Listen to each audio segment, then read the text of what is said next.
Hello there, folks. I'm happy and excited about the video I'm going to present to you today. I have a little bit of a fear that it's going to run a little bit long, so I think I'll be splitting this video into two parts. I've got a goal in mind for where I want to split it to, but before I start that, I want to show you what I've got in front of me on the desk. So, first of all, I've got a nice cup of tea, which is delicious, and that's going to help me through this video. I've also got a nice vernier caliper. I might need that. A magnifying glass, an old marker. I hope it still works. A pair of tweezers. I don't know what that is. I think that's a tong for pasta or pickles. I don't know. A selection of old watches. An extra phone, which I'm going to play a video on, I hope. A pad of paper if I need it, and an older clock. Okay. Well, that's a lot of stuff, some of which doesn't seem to be all that much related to what we're studying. However, I assure you it is, because this all becomes a story. And what is the story about? Well, most deeply, I think, this is a story about the amazingness of the human spirit. And especially the amazingness of a certain breed of human, which is a scientist and an inventor. Because scientists and inventors have done some incredible things throughout the ages. And when you look back on them, and when you look back on history, you realize that they're a very amazing and incredible type of human. And so I really encourage you to look, if you're interested, to look back at those sorts of people and find out how they've lived and the things they've done. So I'm going to back up hundreds of years and take you back to a time when this technology right here in this old clock was quite current. And that goes back, several hundred years, at least 400 or 500 years. Okay, so an older clock, we've seen some of these sorts of clocks before. How do they work? Well, it's quite interesting and quite simple, actually. They work on a pendulum principle. Of course, inside here are a bunch of gears. We've seen that before. That's part of grade 4 science, of course.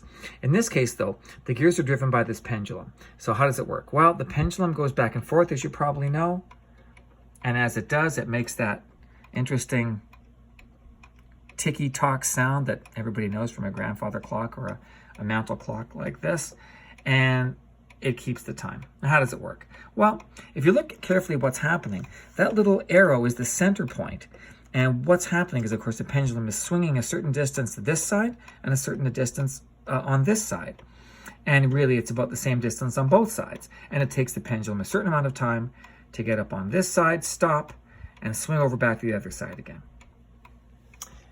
If you can accurately measure that amount of time and then use mathematics to have that pendulum drive the gears on the clock, you can accurately measure time because the pendulum always swings at exactly the same rate. It takes exactly the same amount of time for the pendulum to go left and then right. By the way, one interesting point that many people don't know. On the bottom of that pendulum is a little screw. Now that's interesting because you can adjust the pendulum using that screw.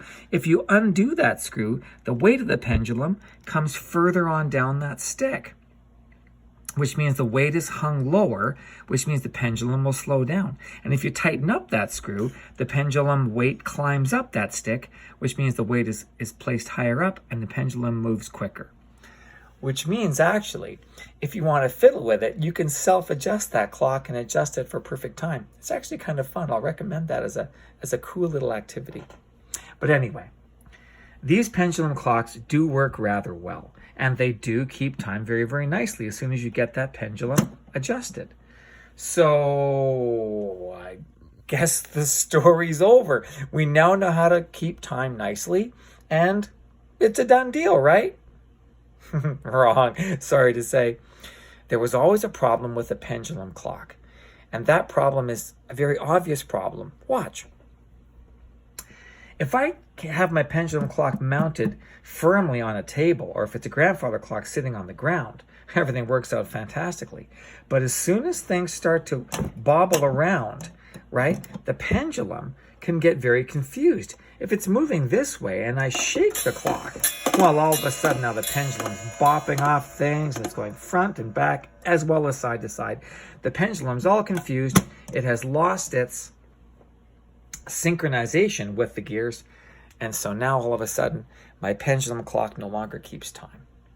So that means a pendulum clock works wonderfully as long as it is kept perfectly still. Perfectly still? Wait a second. What if I want to take time along with me? What if I want to have time on my wrist? That's not going to work. If I put a pendulum on my wrist and I move my wrist around, it's not going to work at all, and my wristwatch will not keep time. So there must be another way to do that. Well, that's the trouble they ran into when people wanted to have portable clocks and carry them places, right? So some smart inventor at the time thought about that and said, well, I can't put a pendulum on somebody's wrist or on a smaller clock that moves around on horseback or in a carriage. So the pendulum won't work. But isn't there another way to have a pendulum mounted inside a timepiece?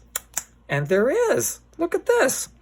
Now, I bring you up in time to this technology, which is only about 200 years old, right? A little bit more. Here's a pocket watch. What has it got inside? Well, it's got a pendulum, but not the kind of pendulum I just showed you. Here's a different kind of pendulum, a rotary pendulum. This one is called a balance wheel. How does it work? Well, instead of going back and forth like a pendulum does, it swings back and forth. Now look, I'll bring you a little bit closer. Do you hear it? It's the same sort of sound, isn't it really? Tick, tick, tick, tick. Not the tick, tick of a pendulum going back and forth, but the tick, tick of a balance wheel swinging back and forth. Ah, very, very clever. It's the same sort of idea. It goes back and forth as well. But in this case, it's a wheel that swings back and forth. And not only that, the wheel is held in place with an axle firmly on both sides, which means you can shake that around, and that back and forth movement will still actually keep time rather well. And so in that case, I can put a timepiece on my wrist and I can move it around, and it works actually rather well. Now, does it work perfectly? Well, not really. When I jostled that clock around a moment ago, I showed you that I can really mix up the pendulum if it moves around back and forth. A balance wheel is much, much better because it's held much more firmly. However, if I use that same sort of like twisty rotary motion, I can confuse a balance wheel as well, which means if I move my hand up and down or side to side, my wristwatch is not going to change very much. But if I twist it in a funny twisting motion, that can sometimes mess up my balance wheel a little bit, which means it won't keep perfect time. But I mean, gee willikers. Is it really that big a deal? What's a second or two here and there? And the answer is almost nothing. I mean, if you're a farmer out in the fields, does it really matter exactly what time is it down to the second? Not really. You just want to know basically what time of the day it is.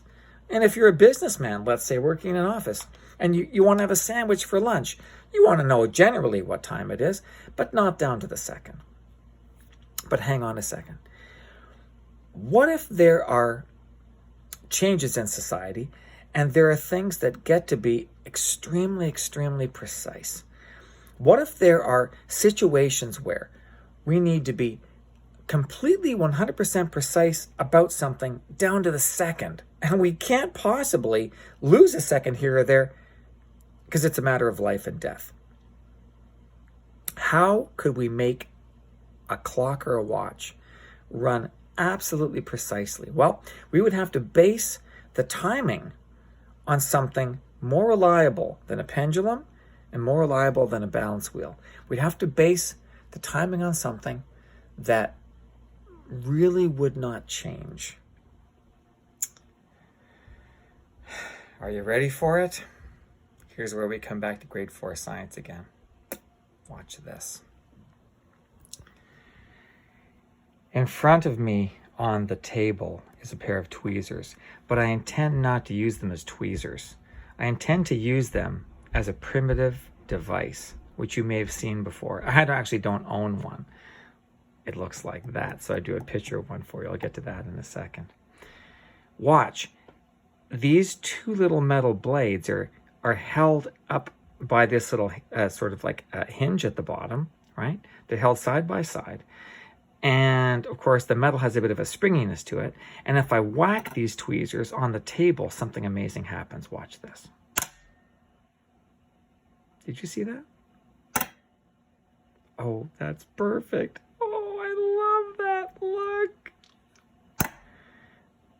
Oh, can you see what's happening? I whack the tweezers on the table. You can hear that a little bit, can't you? Oh, do you see that? Do you see it? See them sort of like making that funny ghosty image till they finally stop? I'll show it to you one more time.